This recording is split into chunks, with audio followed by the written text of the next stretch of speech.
আল্লাহর উপরে বিশ্বাস স্থাপন করো, নবীর উপরে বিশ্বাস স্থাপন করো এবং কোরআন নূর রূপে যে কোরআনটা আমি অবতীর্ণ করেছি সেই কোরআনের উপরে তোমরা ঈমান নিয়ে আসো। এটা কার কথা? তাই আমরা কি জানলাম? আল্লাহর উপরে ঈমান আনা যতটা ফরজ, নবীর উপরে ঈমান আনা কি ফরজ। এবার আমরা কোরআন থেকে জেনেলাম নবীর উপরে ঈমান আনা কি ফরজ। এবার হাদিস থেকে জানবো। চলুন এই বিষয়ে সহিহ বুখারী শরীফের হাদিস থেকে আমরা জেনে নিই। সাহাবী রাসূল হযরত আবু হুরায়রা রাদিয়াল্লাহু তাআলা আনহু থেকে বর্ণিত, তিনি বলেন রাসূল সাল্লাল্লাহু আলাইহি ওয়াসাল্লাম বলেছেন যে বনী ইসরাঈলদেরকে পরিচালনা করার জন্য যুগে যুগে নবীগণ এসেছিলেন, কিন্তু আমার পরে আর কোনো নবী আসবে না। আনা খাতামুন নবী লা নবিয়্যা বা'দি, আমি হচ্ছি শেষ নবী, আমার পরে আর কোনো নবী আসবে না।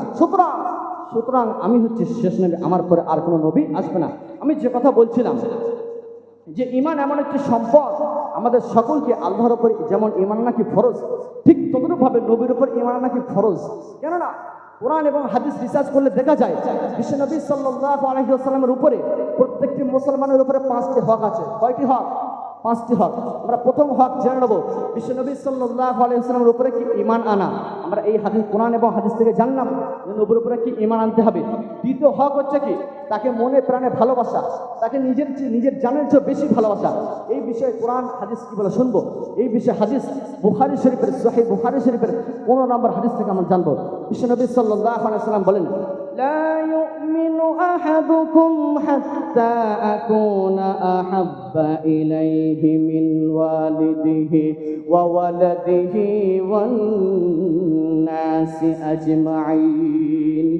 বিশ্বনবী সাল্লাল্লাহু আলাইহি ওয়াসাল্লাম বলেন, ও পৃথিবীর মানুষরা শোনো, তোমরা ভালো করে জেনে নাও, শুনে নাও, তোমরা অতক্ষণ পর্যন্ত পরিপূর্ণ ঈমানদার হতে পারবে না যতক্ষণ না পর্যন্ত তোমার মা, তোমার বাপ, তোমার স্ত্রী, ভাই বোন, আত্মীয় স্বজন, সমস্ত মানুষের তুলনায় আমি নবী আমাকে সব থেকে বেশি যতক্ষণ না পর্যন্ত ভালোবাসবে ততক্ষণ না পর্যন্ত তোমরা কেউ সম্পূর্ণভাবে ঈমানদার হতে পারবে না।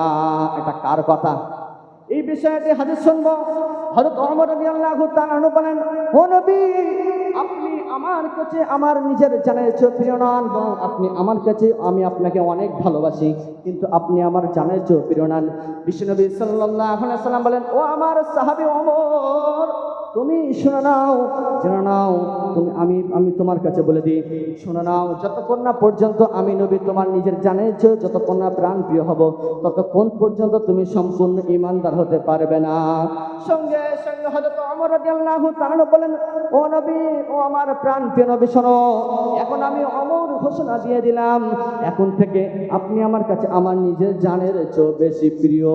সুবহানাল্লাহ। তাহলে আমার আপনাকে সব পৃথিবীর সমস্ত মানুষের তুলনায় বিশ্বনবী সাল্লাল্লাহু আলাইহি ওয়াসাল্লামকে বেশি ভালোবাসতে, বেশি লাভ করতে হবে, বেশি ভালোবাসতে হবে।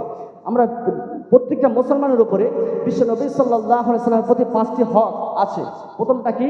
তার মনে প্রাণে ভালোবাসা। দ্বিতীয় হচ্ছে কি, তাকে আনুগত্য করা, তার হুকুম, বিধান, সুন্নাহ, সমস্ত আহকামগুলো মেনে চলা। এই বিষয়ে কোরআন কি বলে শুনবো। রব্বে কারীম বলেন, আতিউল্লাহ ওয়া রাসূলাহু ইন কুনতুম মুমিনিন। রব্বে কারীম বলেন, তোমরা যদি মুমিন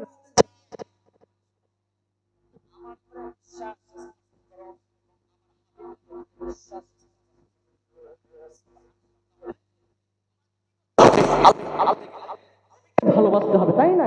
এই বিষয়ে হাদিস কি বলে শুনবো, তাই না? কোরআন থেকেও জানতে হবে এবং হাদিস থেকে জানতে হবে।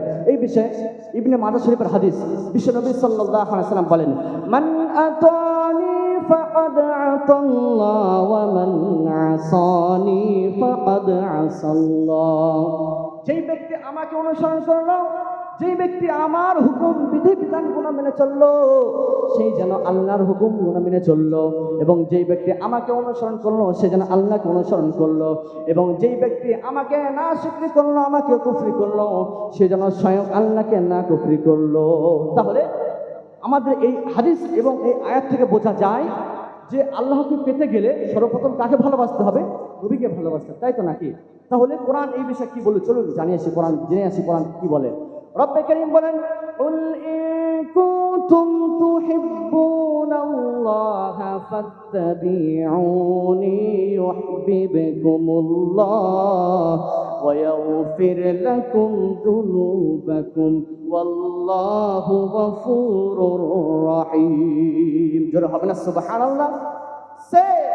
Say, O Muhammad, if you should love Allah, then follow me. নবী হে, আপনি বলে দেন, তোমরা যদি আমার ভালোবাসা, আমার নৈকট্য তোমরা যদি পেতে চাও, তাহলে সর্বপ্রথম ফলো মি, তোমরা যেন আমার হাবিবকে যদি ভালোবাসো। আমরা আল্লাহকে বললাম, ও রব্বুল আলামিন, বুঝতে পারলাম আমরা আপনাকে ভালোবাসবো, কিন্তু আপনাকে যদি আমরা যদি লাভ করি, আপনাকে যদি ভালোবাসি, আপনাকে যদি ইতাআত যদি করি, আপনাকে যদি আনুগত্য করি,